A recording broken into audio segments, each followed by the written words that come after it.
지난주까지 고린도후서를 마쳤습니다. 우리 축도로 마쳤어요. 그리스도의 은혜와 하나님의 사랑과 성령의 교통하심이 너희 무리와 함께 있을지어다. 축도로 우리가 마쳤습니다.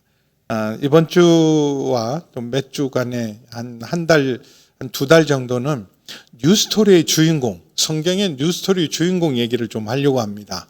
그래서 오늘 첫 번째 주인공이 바로 빌레몬이고 또 오네시모인데, 그럼 빌레몬서를 많이 읽어보셨겠지만 빌레몬서는 한 장, 2장도 없어요.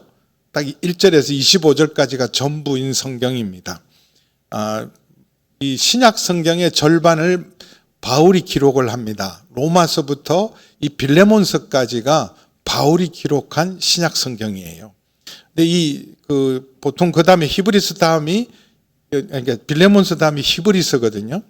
근데 그 히브리서도 이전에는 전통적으로 이것도 바울이 기록했다 그러지만 지금은 히브리서는 누가 기록한지는 천국에 가서 주님한테 물어봐야 돼. 주님이 히브리서 누가 기록했습니까? 어쨌든 로마서부터 시작해서 빌레몬서까지 바울이 보통 교회를 위해서 9권의 서신을 씁니다. 로마 교회를 위해서, 그리고 데살로니가 교회를 위해서, 갈라디아 교회를 위해서, 이렇게 교회를 위해서 9권의 서신을 쓰고, 그리고 개인을 위해서 디모데와 디도, 디모데에게는 2개나 쓰죠. 디모데 전후서 그리고 디도서를 기록한 다음에 또 개인에게 쓴 말씀이 빌레몬입니다.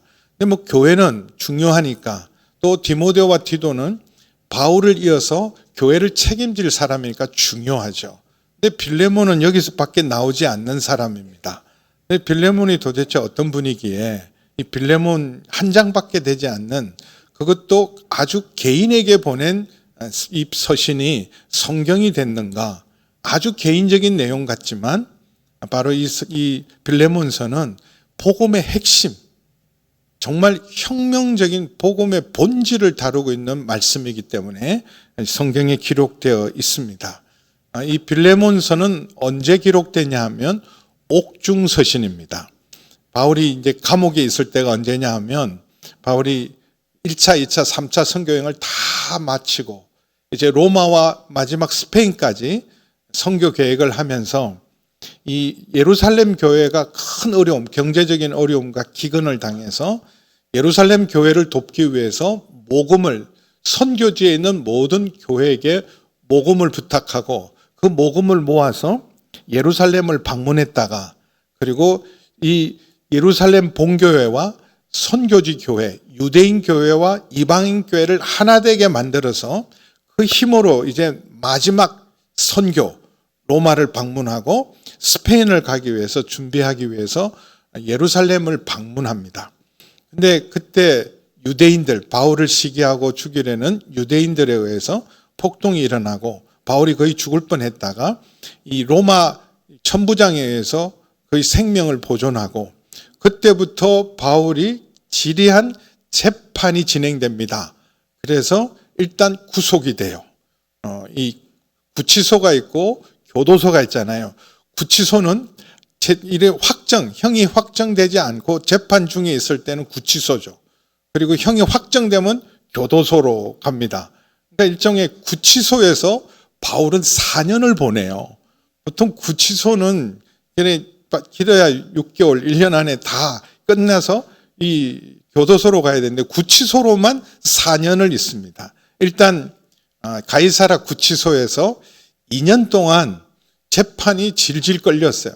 총독도 분봉왕도 바울이 죄 없는 걸 알지만 정치적인 입장 때문에 바울을 풀어주지 못하고 계속 재판을 끄니까 바울이 도저히 이건 결론이 나지 않고 유대인들도 고발하고 고소해서 정확하게 재판을 통해서 무죄 유죄를 가리려는 마음이 없고 무조건 죽이려는 마음, 바울이 재판정에 올 때 그때 40명의 결사대가 금식하면서 바울을 죽이기 전에는 우리는 먹지도 자지도 않겠다 결심한 40명이 있다는 소식을 듣고, 여기는 재판을 해서 이 정의를 드러낼 수 있는 곳이 아니기 때문에 바울은 로마 시민권자고, 로마 시민권자의 권리 중에 하나가 황제에게 직접 재판을 받을 수 있는 권리가 있어서 황제에게 내가 재판받겠다. 그래서 바울이 이송이 됩니다.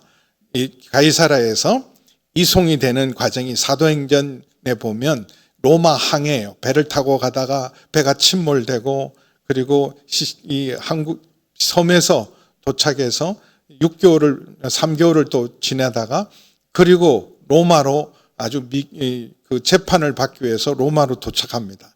그러니까 또 로마도 가도 구치소죠. 왜냐하면 재판을 기다려야 되니까. 그래서 또 로마 황제가 재판을 직접 하는데 매일매일 열심히 할 리가 없죠. 황제가 오늘 하겠다 그래도 오늘은 안 될 것 같아. 한 열흘 미뤄 그럴 수도 있고. 그게 뭐 국가 중대사도 아니고 굉장히 중요한 사건도 아니기 때문에 거의 2년이 미루어졌어요. 재판을. 2년이 미루어질 동안 사도행전 28장 30절에 보면 이런 말씀이 기록되어 있어요. 그 감옥에서 그럼 2년 동안 뭐 했나? 다행히 아직은 구치소인데 구치소도 바울이 특혜를 받아서 이런 진짜 감방에 집어넣은 게 아니라 집을 얻어서 네 비용으로 집에서 재판을 기다리라. 그 대신 그 영검이죠. 출입은 못해요. 바울이 나가고 돌아다니고 이런 일은 못하고 그 집에 재판받을 기간 동안은 그 구류 상태로 있어야 되는데 그 대신 바울을 방문하는 사람은 누구든지 면회를 허락해 줘라.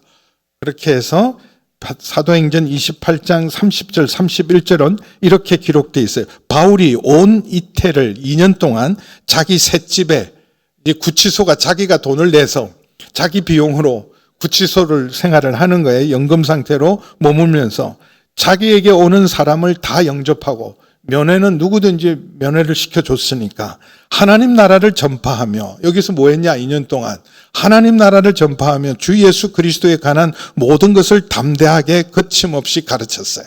복음 전했습니다. 그리고 이때 가장 많이 복음을 전한 사람 누구냐면 로마 시위대 군대들.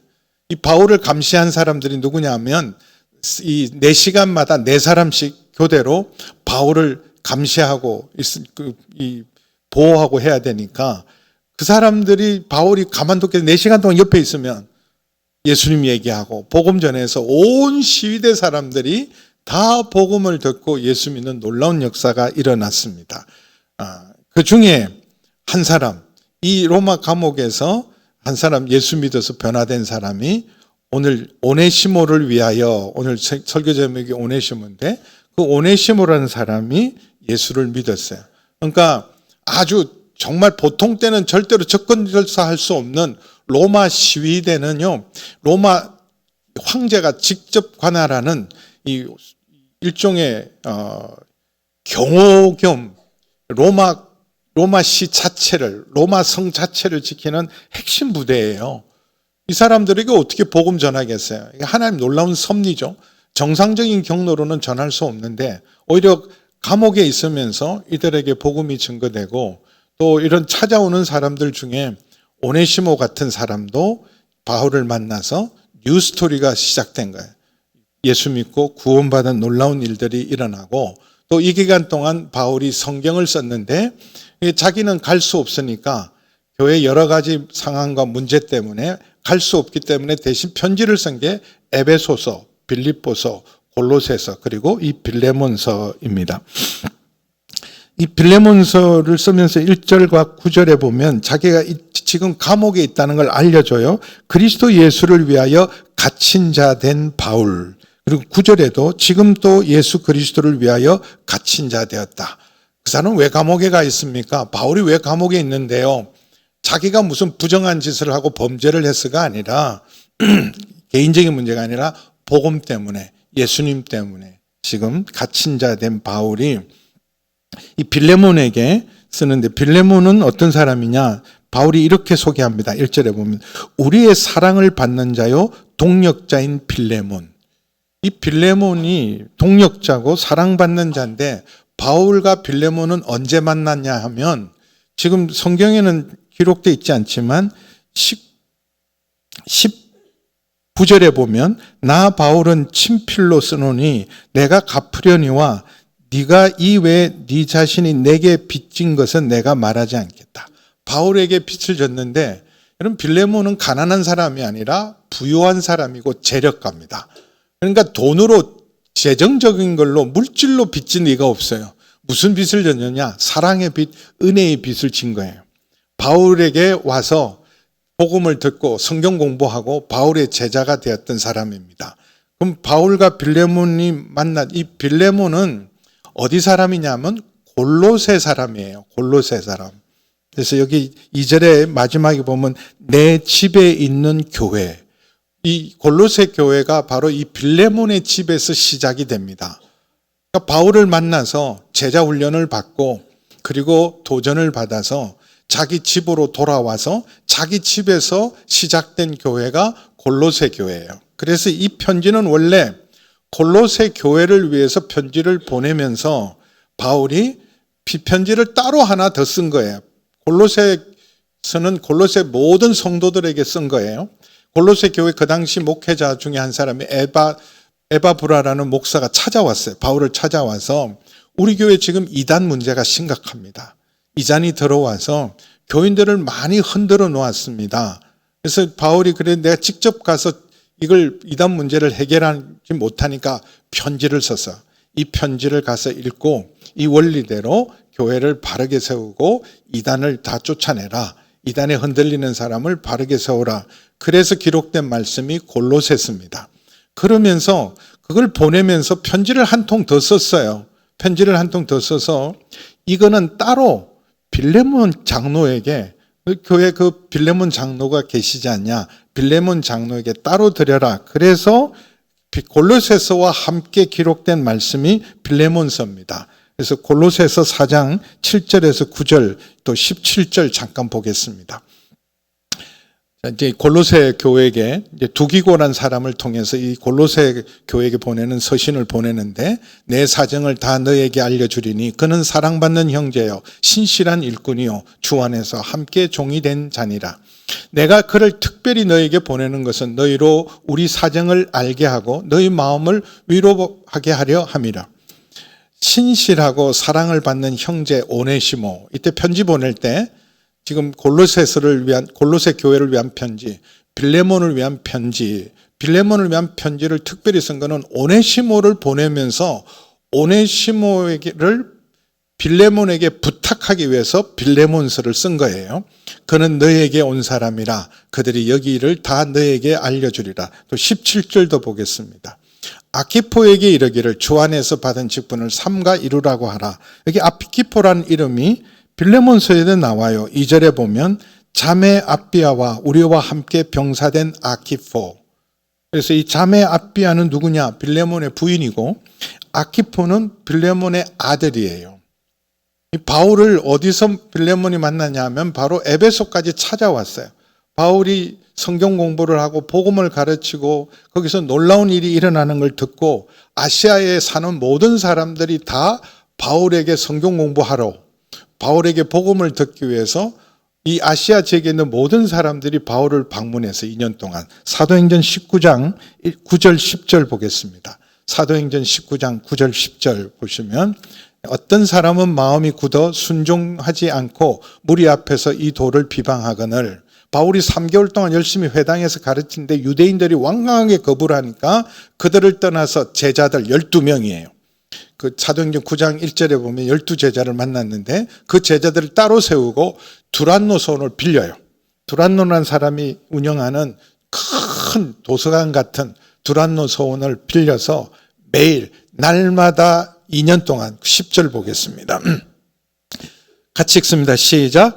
2해 동안이나 이같이 하니 아시아에 사는 자는 유대인이나 헬라인이나 다 주의 말씀을 듣더라. 2년 동안 매일 성경을 가르쳐서 12명으로 시작된 이 제자 훈련이 두란노 소원 운동이 온 아시아에 사는 모든 사람, 유대인이나 헬라인이 다 은혜 받았는데 그 중에 한 사람이 바로 빌레몬이었어요.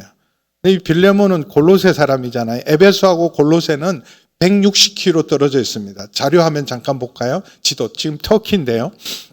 온 아시아가 어디냐 하면 인도, 중국, 우리나라를 아시아라고 그 당시 말하지 않고 로마 제국 안에 아시아주가 있었는데 아시아주는 바로 이 터키에 있는 이 지역이에요.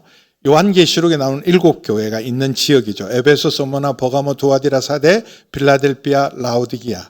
라오디기아 바로 옆에 옆 동네가 골로새입니다. 그래서 이 빌라델피아, 라오디게아 바로 위쪽에 빌라델피아 쪽으로 위쪽으로 가면 히에라폴리스라는 유명한 온천이 있어요. 지금도 온천이 있습니다. 거기서는 온천물이 나오고 골로새는 차가운 냉천 지역인데 라오디게아가 부족함이 없었지만 유일하게 부족한 게 물이 없어서 양쪽 도시로부터 물을 끌어들입니다. 골로새로부터는 차가운 물이, 히에라폴리스에서는 온천이니까 따뜻한 물이. 근데 이 수로라는 게 우리처럼 이런 수도관이 아니라 그냥 어떻게 생기면 옛날 로마 시대의 수로는 건물처럼 다리처럼 생겨서 아주 좁다란 다리처럼 생겨서 그걸 기울기를 기울여 가지고 이렇게 수로를 통해서 이 라오디게아로 보내면 차가운 물도 미지근해지고 따뜻한 물도 미지근해져요. 근데 라오디게아 사람들이 처음에는 열심을 냈다가 미지근해져서 여러분 아주 세속화된 라오디게아 교회를 향해서 이렇게 말합니다. 차라리 차든지 덥든지 골로새에서 흘러오는 냉천처럼 차든지 히에라폴리스에서 오는 온천처럼 뜨겁든지 해야 돼. 너희 동네만 이러면 미지근해진대. 미지근한 물을 마시면 토하고 싶지 않냐? 토하고 싶다. 토 나오는 교회가 라오디게아 교회였어요.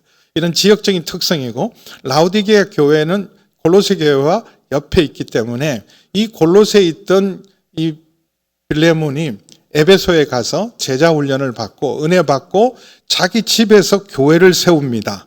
그래서 예수 믿고 온 집안이 구원받은 사람, 주 예수를 믿으라. 그러면 너와 내 가정이 구원을 얻으리라. 그래서 부인도 세례받고 아들도 은혜 받아서 부인과 함께 2절에 보면 내 집에 있는 교회에 편지하노니. 자기 집, 유력한, 여기 굉장한 재력가였어요. 우리식으로 말하면 이 동네는 이 사람 땅을 밟지 않으면 못 다닌다. 그럴 만큼 유명한 재력가였습니다. 근데 이 사람이 헌신을 해서 부인도 헌신하고 이름 아무나 나오지 않거든요. 초대교회 알려진 인물이기 때문에 이름까지 나오는 거예요. 아들도 헌신해서 목회자가 됩니다. 우리와 함께 병사된 아키포. 아까 골로새서에 보면 아키포에게 권해서 하던 일을 충성스럽게 하라고 했던 그 아키포는 아들은 목회자가 되고 자기 집을 헌신해서 교회가 되어서 내 집에 있는 교회. 자기 집을 헌신해서 교회가 된 곳이 많습니다. 명동성단도 이 캐톨릭 천주교 최초의 순교자 김보무라는 성도가 있었다 그래요. 그 사람 집이 명동성당에 터가 된 거예요. 그리고 이 김제에 가면 금산면, 김제군 금산면에 가면 지금도 금산교회는 1908년에 세워진 교회입니다. 그 집은 조덕삼이란 그 지역의 가장 유력한 분의 집이었어요. 큰 부자였던 조덕삼이라는 분이 집에서 세워진 교회가 지금도 그건 진짜 우리나라 아주 자산으로 굉장히 유명한 문화재산으로 지금 있는 기역자 교회, 금산교회도 집에서 시작됐어요. 여러분 집은 어떻습니까? 어떤 사람은 우리 집 평당 1억이다. 우리 권사님 댁에 갔더니 목사님 이 집이 세상에 평당 2억이래요. 그러시더라고요. 2억이면 25평이면 얼마예요? 50억이에요. 아이고야, 나는 50억 깔고 앉아 있겠어요. 그런 좋은 집들이 있고, 그런데 그 집이 우리 집은 몇 평이다, 우리 집은 얼마짜리다, 우리 집은 어디에 있다. 근데 그게 중요한 게 아니잖아요. 여러분 그 안에서 행복하십니까? 월세든지 반지하든지 전셋집이든지 중요한 것은 그곳에 주님이 함께 계셔야 돼요. 그 좋은 집도 잘 쓰임 받으면 얼마나 좋습니까? 그래서 모일 데 없으면 우리 집에서 모이자. 우리 집에서 목장 모임도 하고 우리 집에서 기도 모임도 하고 언제든지 지나가다가 쉬고 싶고 힘들면 우리 집에 와. 항상 열어놓고. 그런 집. 우리 요즘 이 목장 모임을 할 때 제일 고민은 뭐냐면 모일 데가 없어요. 모일 데가 없어서 그냥 교회 모이자, 카페에 모이자 그러잖아요. 그냥 목장이 제대로 되려면 우리가 목장은 어디서 모인다. 정해진 자리가 있는 건 굉장히 중요한데 여러분 집이 그럼 내 집에 있는 교회, 목장 모임의 은혜의 장소가 되기를 축원합니다. 내 집에 있는 교회. 빌레몬이 자기 집까지 이제 진짜 뉴스토리가 된 거죠. 바울을 통해서 예수 믿고 제자가 되어서 자기 고향에 돌아와서 자기 집은 교회가 되고 아내와 함께 헌신하고 아들까지 목회자가 된 이 가정. 얼마나 놀랍습니까? 근데 뉴스토리는 계속됩니다. 여러분, 하나님이 행하시는 새 일은요, 3년 전에, 5년 전에, 1년 전에, 6개월 전에 새 일을 행하고 중단하는 것은 진정한 새 일이 아니에요. 뉴스토리는 계속돼야 돼요. 더 풍성하게 계속돼야 됩니다. 근데 우리가 보면, 여러분 요즘 어떻게 지내세요? 그러면 아유, 그날이죠. 뉴스토리 새로움이 없습니다. 이전에는 은혜도 받고 정말 감사도 있고 간정도 있고 뉴스토리가 있었는데 요새는 그냥 그날이에요. 아니면 아유, 이전에는 정말 열정도 교수님인데 요즘에는 다 식었어요. 라오디게아 교회처럼 다 식어서 차지도 않고 뜨겁지도 않고, 이전에는 정말 은혜도 있고 우리 집에서 사람들도 정말 모여서 함께 기도도 하고 교제도 하고 찬양도 하고 모임도 했는데 요즘은 다 시들시들해졌어요. 여러분 어떠세요? 요즘 날마다 새롭습니까? 날마다 뉴스토리가 더 풍성해지고 있습니까? 아니면 그날입니까? 아니면 시들시들해지고 계십니까? 시들시들해지고 있으면 안 돼요. 반지하에 살고 월세에 살더라도 여러분 날마다 새로워지기를 주의 이름 축원합니다. 더 풍성해져야 돼. 더 풍성해. 그래서 이렇게 시작한 뉴스토리는 4절에서 7절을 보면 점점 풍성해지고 있어요. 이미 엄청난 헌신을 했음에도 불구하고 바울은 감옥 속에 있으면서도 빌레몬을 생각할 때마다 감사한 거예요. 생각할 때마다 감사하고 기도를 할 때마다 그 사람을 위해 기도가 저절로 돼요. 여러분, 기도를 부탁해도 기도를 계속하기가 어려운 사람이 있고 부탁하지 않아도 기도가 그 사람이 마음에 들어와서 기도가 되는 사람이 있습니다. 목사님 꼭 기도해 주세요. 그러더라도 기도하기가 쉽지 않아요. 근데 내가 하나님께 늘 감사하고 기도할 때마다 너를 위해서 늘 기도합니다. 부탁도 안 했는데 기도가 되는 사람이에요. 근데 저는 바울이 얼마나 많은 교회를 세웠어요. 얼마나 많은 제자들이 있습니까? 기도할 사람이 많은데, 근데 바울에도 내가 기도할 때마다 빠짐없이 당신을 위해 기도하고 늘 감사합니다. 여러분은 어떻게 생각하세요? 우리 목사님이 나를 위해 기도를 할까? 혹시 내 이름은 아나? 내 기도 제목은 알래나? 그렇잖아요. 내가 방주 교인인 줄은 알기는 할까? 그럴 수도 있잖아요. 그래서 저도 사실은 제일 회개를 많이 하고 늘 부족하게 생각하는 게 이 중보입니다.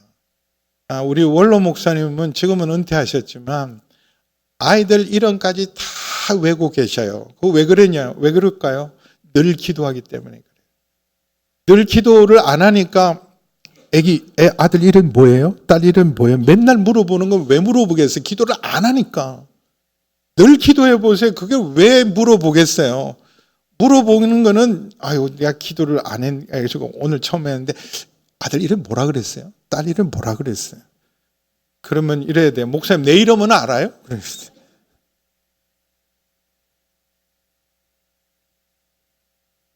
그래서 저도 이렇게 우리 교회가 이제 월요일은 나라를 위해서, 화요일은 교회를 위해서, 수요일은 선교사님을 위해서, 목요일은 치유와 회복을 위해서, 금요일은 가정을 위해서, 자녀를 위해서, 토요일은 성령 충만과 주일 예배를 위해서 이렇게 나누어서 기도. 제가 그렇게 기도를 하루 다 할 수 없으니까 나눌 수밖에 없었어요. 그렇게 나누지 않으면, 그래서 만약에 월요일 날 기도하는 사람, 화요일 날 기도하는 사람, 수요일 날 기도하는 사람 다 안고는 갈 수가 없으니까 그렇게 나눠서 기도하는데, 이 사람은 항상 기도할 때마다 기도 제목 속에 그냥 저절로 들어오고 감사한 사람. 왜냐하면 이 사람은 은혜 안에서 점점 풍성해지고 있어요. 뉴스토리가. 그래서 5절에 보시면 주 예수와 및 모든 성도에 대한 내 사랑과 믿음이 있음을 들음이라. 계속 이분은 이미 충분한 헌신을 했음에도 불구하고 계속 아름다운 이야기가 증거되고 있어요. 예수님을 사랑하고 성도들을 사랑하고 그 신실함, 여기 믿음이라는 것은 구원받는 믿음이 아니라 신실하고 성실함이에요. 변함없이 주님과 성도에 대한 그 사랑과 신실함을 들으며, 근데 가끔씩 들으면 요즘 그분 어때요? 그러면 아유, 그분 참 이전에는 열심히 했는데 요새 시험에 많이 들었나 봐요. 그런 분도 계시고. 그래서 변함없이 신실하고 변함없이 은혜 가운데 자라는 사람이 진짜 많지 않아요. 근데 바울이 들을 때마다 주 예수와 및 모든 성도에 대한 내 사랑과 믿음이 있음을 들으며, 우리 인생 살아오면서 내가 지금 제대로 살고 있나? 가을에는 열매 맺게 하소서. 근데 내가 제대로 살고 있나? 돈이 늘어나고, 여러분 내가 무슨 세상에서 더 많은 걸 누리는 게 아니라 정말 예수님과 성도에 대한 사랑과 신실함이 자라가야 돼요. 근데 그 사랑과 신실함이 어느 정도냐면 6절이 아주 중요한, 이 빌레몬서가 기록된, 성경이 된 이유 중에 하나가 6절에 있어요. 두 번째, 그가 뉴스토리가 풍성해지는 두 번째가 6절인데요. 같이 읽습니다. 시작. 이로써 내 믿음의 교제가 우리 가운데 있는 선을 알게 하고 그리스도께 이르도록 역사하느니라. 믿음의 교제, 우리식으로 말하면 같이 모여서 뭐 예배도 드리고 기도도 하고 차도 마시고 식사도 하는 이 교제 정도가 아니라, 이 믿음의 교제는 요한일서 3장 17절 18절에 있는 것처럼 형제들아 우리가 말과 혀로만 사랑하지 말고 행함과 진실함으로 하자. 이 믿음의 교제가 어떤 교제인지 사도행전의 2장과 4장에 잘 나와 있어요. 그들은 모일 때마다 말씀을 듣고 찬송을 하고 기도하면서 함께 떡을 떼고, 그리고 자기 재산을 나누어서 모든 사람이 자기 필요를 따라 나누기 위해서 기꺼이 어렵고 힘든 이웃을 위해서 계속해서 물질을 나누는, 이미 자기 집도 내어놓고 큰 헌신을 했지만 계속해서 성도를 위해서 믿음의 교제가 우리 가운데 있는 선을 알게 하고, 그 골로새 교회 빌레몬 집에서 시작된 그 교회의 아름다운 이야기가 점점 전파되는 거예요. 그들은 모일 때마다 궁핍한 사람을 돌아보고 어려운 사람들을 돌아보고 병든 사람들을 치유하고, 그래서 궁핍한 자가 하나도 없이 더불어 함께 사는 진정한 하나님의 공동체를 이루고 있다. 그래서 그 선함이 정말 다르다. 예수 믿는 사람의 모임과 교제가 저렇게 다르구나. 가정이나 우리가 세상 속에서 상처받고 우리가 정말 마음의 슬픔과 괴로움과 힘들더라도 우리 교회 교제를 생각하며 목장 모임을 생각하며 교회에 오면 그 교제 때문에 치료를 받고 위로를 받고 힘을 얻고, 하나님이 나를 버리지 않으셨구나, 하나님이 나와 함께 하시는구나, 하나님이 여전히 나를 돌보신다는 사실을 우리가 이런 교제를 통해 확인되어야 돼요. 근데 멀쩡히 있다가도 교회 와서 상처받고 돌아가면 그건 하나님 나라의 공동체가 아닙니다. 선함과 아름다움이 이게 교회지, 이게 하나님의 사람들의 모임이지. 그리스도까지 이른다라는 말은 주님이 기뻐하는 그런 믿음의 교제를 하는 거예요. 우리끼리 너무 좋은데 그게 다른 사람 보기에 선하고 아름다운가? 우리끼리 너무 좋은데 그게 주님이 보시기에 기뻐하는 모임인가?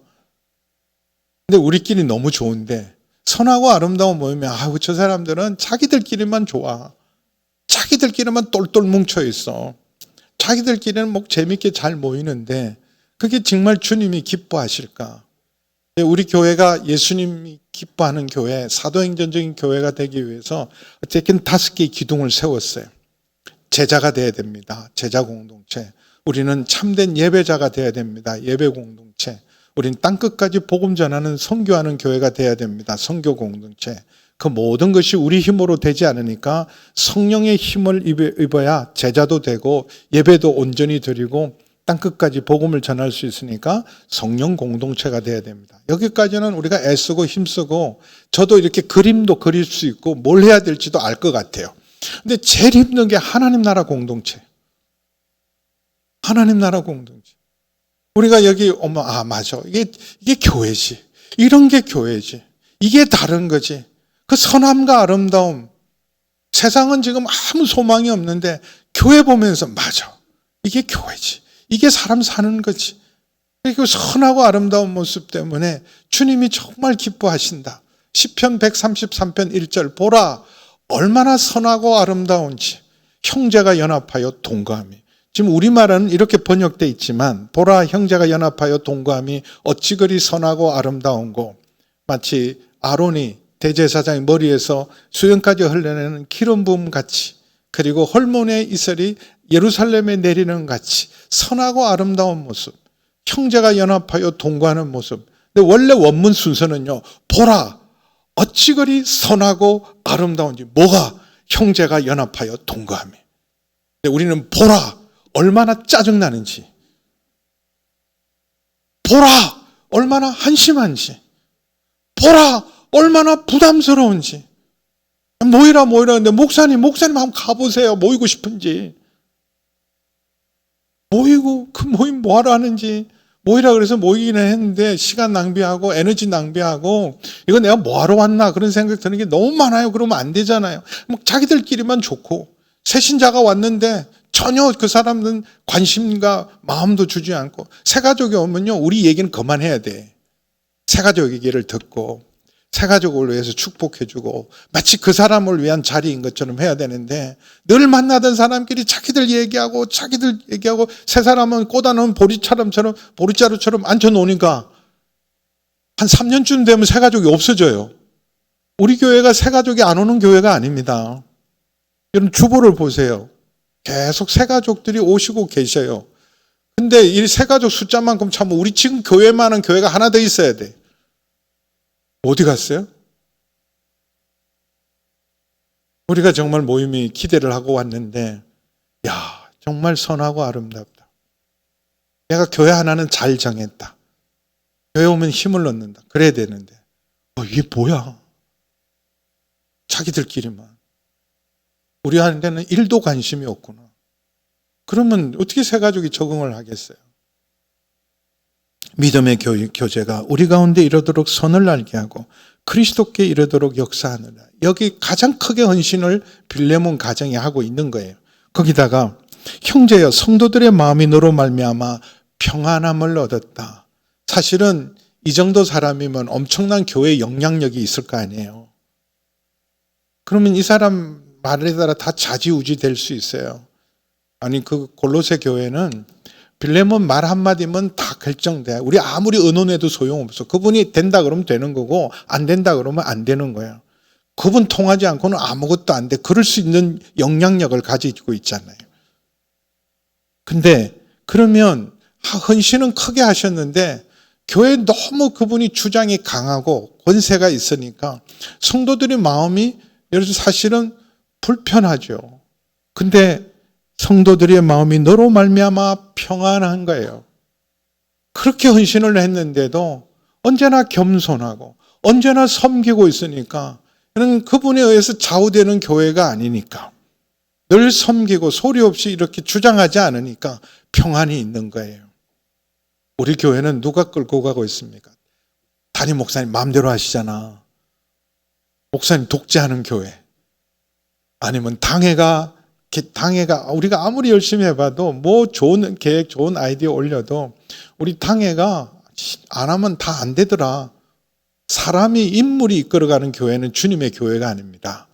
주님이 이끌어가고 하나님 말씀이 이끌어가고 성령이 이끌어가고 여러분 하나님이 우리에게 주신 목적이 이끌어가는 교회가 돼야지 한 인물이 아무리 크게 헌신했다 할지라도 근데 빌레몬은요 사람들에게 평안을 주는 사람 부담을 주고 짐이 되는 사람이 아니었어요. 크게 헌신하지 않아도 그 사람 때문에 너무 부담돼. 난 교회 좋은데 그 사람 때문에 너무 부담스러워. 근데 그 사람 보면 늘 평안을 끼치는 사람. 그래서 이 뉴스토리가 여러분 풍성해집니다. 근데 이제 이렇게 빌레몬이 편지를 받았을 때 와서 이제 골로새 교인들에게 다 편지를 읽어드리고 근데 이제 두기고나 이 에바브로 목사님이 장로님 잠깐요. 저희 바울 선생님이 편지를 따로 주셨어요. 그럴 때 이게 바울 지금 감옥에 계신 분이 나한테 이렇게 편지를 줄 때는 이거 기묘한 부탁이 있나 보다. 근데 1절에서 7절에 인사라는 걸 빌레몬이 알죠. 이게 목적이 아니라 본론이 이제 8절에서 10절이에요. 본론이 이제 그래서 8절에서 9절 보겠습니다. 이제 간청을 해요. 8절 9절 같이 읽으면 시작. 이러므로 내가 그리스도 안에서 아주 담대하게 내게 마땅한 일로 명령을 할 수 있으나 도리어 사랑으로서 간구하노라. 나이가 많은 나 바울은 지금 또 예수 그리스도를 위하여 갇힌 자가 되었다. 명령할 수 있어요. 선생님이니까, 스승이니까, 사도니까, 빌레몬이 존경하니까, 그리고 부당한 일도 좀 이거는 아닌데도 다른 분도 아니고 바울 선생님이 말하니까 뭐 다른 사람이 말하면 내가 거절하고 안 된다 그러겠지만 바울 선생님이 특별히 부탁을 하니까, 늘 부탁하는 분도 아니고 특별히 부탁하니까 좀 힘들고 어렵고 부당해도 이건 해드리자 그럴 수도 있잖아요. 근데 마땅하니까, 이건 누가 해도 해야 될 일이니까 마땅한 일이면 명령할 수도, 이렇게 해라, 내가 이렇게 하기를 원한다, 그러니 당신이 이렇게 했으면 좋겠다, 그렇게 명령할 수도 있지만 간청해요. 사랑으로서 간구한다. 그러면서 또 이게 또 엄청 부담 주잖아요. 나이가 많은 나 바울은. 그때는 이 동양사회나 이런 성경 시대에는 이 연장자, 나이 드신 분을 존경하는 시대였어요. 그러니까 나이가 많잖소. 이제 우리도 보면 마지막 수단은 뭐예요? 남자끼리. 몇 살이야? 이렇게. 몇 살이야?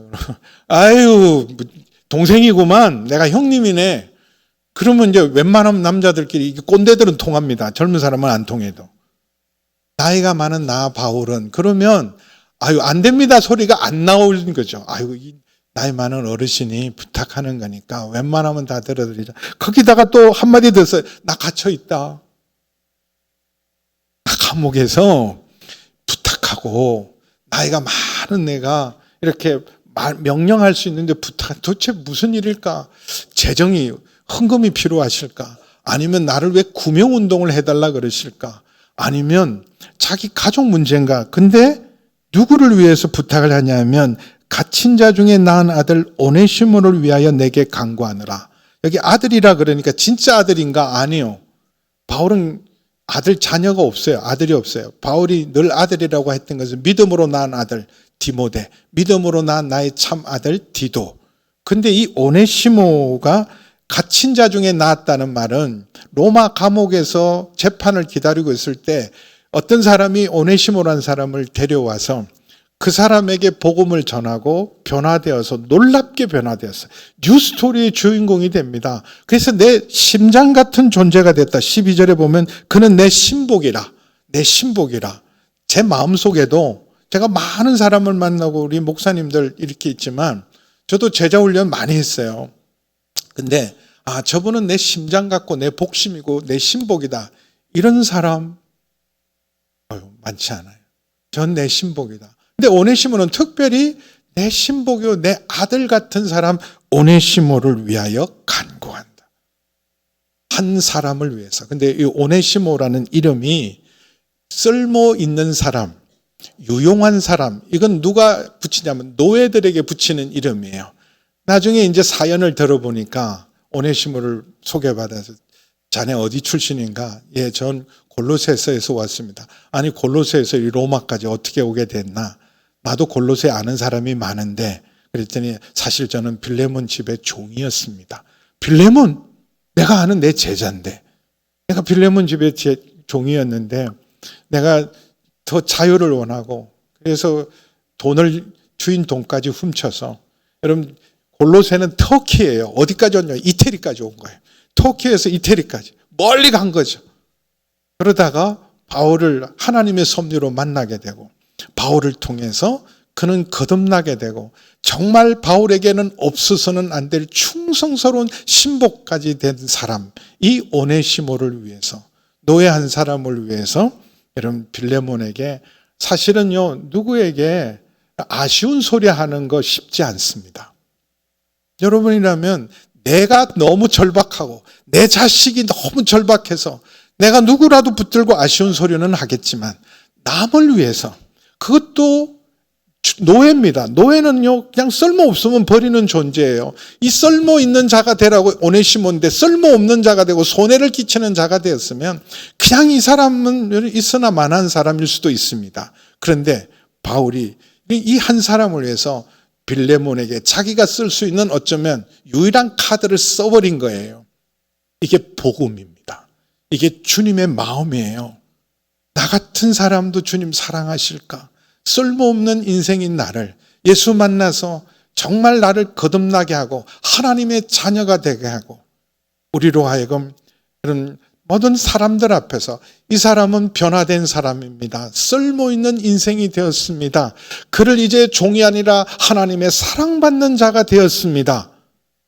이걸 여러분 주님이 우리를 향한 그 마음을 담아서 바울을 통해 알렸기에 성경인 거예요. 이거는 바울이 쓴 게 아니에요. 하나님의 마음을 담아준 거예요. 우리 한 사람 한 사람. 우리는 사람들이 너는 쓸데 있다, 쓸데 없다. 너는 나한테 도움이 된다, 도움 안 되는 인생이다. 그렇게 우리를 다 보더라도 예수님을 만나면 우리 모두가 유익한 사람, 정말 모든 사람에게 도움이 되는 사람으로 변화될 줄 믿습니다. 그게 뉴스토리고 우리 신분이 어찌하든지 우리가 주님 안에 있으면 우리 모두는 여러분 하나님의 자녀입니다. 나는 이전에 종이었다 할지라도 여러분 종이라도 그리스도 안에 있으면 다 한 형제요, 우리 자매요, 가족이요, 하나님의 자녀입니다. 나 같은 죄인, 본질상 진노의 자녀였던 나를 용서하실 뿐만 아니라 주님과 화목하게 하셨어요. 화목하게 하십니다. 하나님과 화목하게 하기 위해서 예수님이 하늘 보좌 버리시고 본질상 진노 아래에 있던 우리를 하나님과 화목시키기 위해서 화목제물이 되어서 십자가를 지셨어요.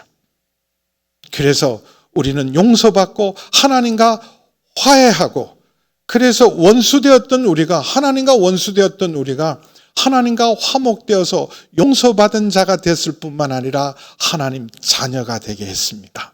사랑받는 자, 이게 복음이에요. 바울이 오네시모를 부정했는데 도망간 노예는 죽일 수도 있고 수치이기 때문에 얼마든지 주인이 마음대로 처분할 수 있고 버릴 수도 있는 존재를 그를 종이 아니라 종에서 뛰어난 형제로 받으라. 이게 주님의 마음입니다. 고린도후서 5장 16절은 그리스도 예수 안에 있으면 17절에 누구든지 새로운 피조물인데 새로운 피조물은 아무도 육체대로 알지 않습니다.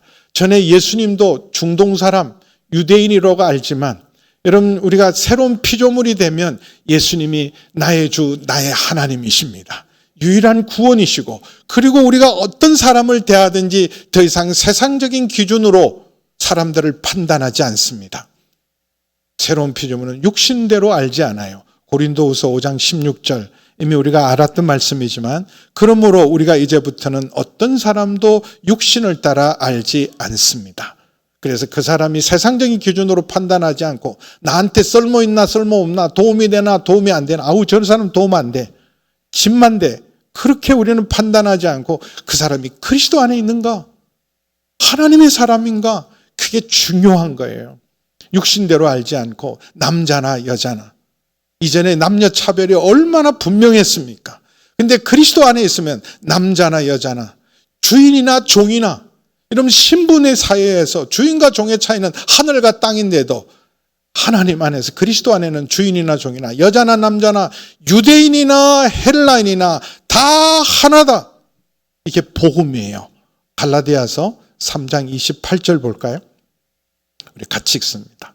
갈라디아서 너희는 유대인이나 헬라인이나 종이나 자유인이나 남자나 여자나 다 그리스도 예수 안에서 하나다. 이게 복음이에요. 이게 뉴스토리죠. 우리가 예수님 안에서는 누구도 인간적이나 육신적이나 세상적인 기준으로 사람을 판단하면 안 됩니다. 하나님의 사랑받는 자들입니다. 할렐루야. 하나님의 사랑받는 자로 그리고 우리가 해야 될 새로운 피조물에게 주신 18절 19절은 화목케 하는 직책을 주셨어요. 이제 성찬에 참여할 겁니다. 성찬을 통해서 십자가에서 하나님과 원수된 우리를 십자가에서 예수님이 화목케 해서 우리를 용서받게 하고 자녀가 되게 하셨어요. 우리도 여러분 어디를 가든지 사람들을 분열하고 싸우게 만들고 미워하게 만들고 등지게 만드는 사람이 아니라, 찢어놓는 사람이 아니라 화목케 하는, 치유하는 사람, 평화의 사도가 바로 새로운 피조물인 줄 믿습니다. 그 복음을 위하여 바울은 오네시모 한 사람을 위해서 이런 귀한 말씀을 쓴 것은 우리 한 사람 한 사람이 다 오네시모였어요. 그런데 주님 안에 있으면 우리는 이제는 종에서 뛰어난 하나님의 자녀요, 무엇보다도 우리는 이제는 유익한 사람, 쓸모있는 인생으로 변화된 줄 믿습니다. 이 시간 우리가 성찬을 받기 전에 우리 잠깐 기도하십시다. 우리 안에 품지 못하는 마음, 용서하지 못하는 마음, 다른 건 몰라도 이건 용서가 안 돼. 내가 은혜를 원수로 갚는 이 일은 난 절대 용서하지 못해. 은혜를 베풀었는데 오히려 나를 망신 주고, 그리고 내 모든 재산까지 축낸 인생은 내가 용서할 수 없어. 여러분, 그러면 우리도 하나님께 용서받을 자격이 없습니다. 또 우리 직책은 사람을 찢어놓고 갈라놓는 사람이 아니라 화목케 하는 사람, 화해를 시키는 사람, 평화의 도구로 우리를 부르셨습니다. 주님, 이 성찬을 통하여 회개합니다. 용서하지 못한 마음, 화목케 하진 직책을 감당하지 못한 우리의 모든 허물과 죄악을 용서하여 주옵시고, 하나님, 용서할 수 없었던 사람을 용서할 힘을 주시고, 하나님, 이제부터는 우리가 어디를 가든지 사람을 다투게 만들고 찢어놓고 갈라쓰게 하는 사람이 아니라 화목케 하는 직책을 감당할 수 있는 저희 모두가 되게 하여 주시옵소서. 우리 30초만 함께 기도하십시다. 하나님 아버지, 저에게 하나님 용서할, 우리의 죄악을 용서하시고, 사랑 없는 마음, 용서하지 못하는 마음, 정죄하는 마음, 판단하고 비판하는 마음을 회개하오니 아버지 하나님, 이제 용서할 수 있는 힘을 더하여 주시고 화목케 하는 직책을 감당하는 저희 모두가 되게 하여 주시옵소서. 예수님의 이름으로 기도하옵나이다. 아멘.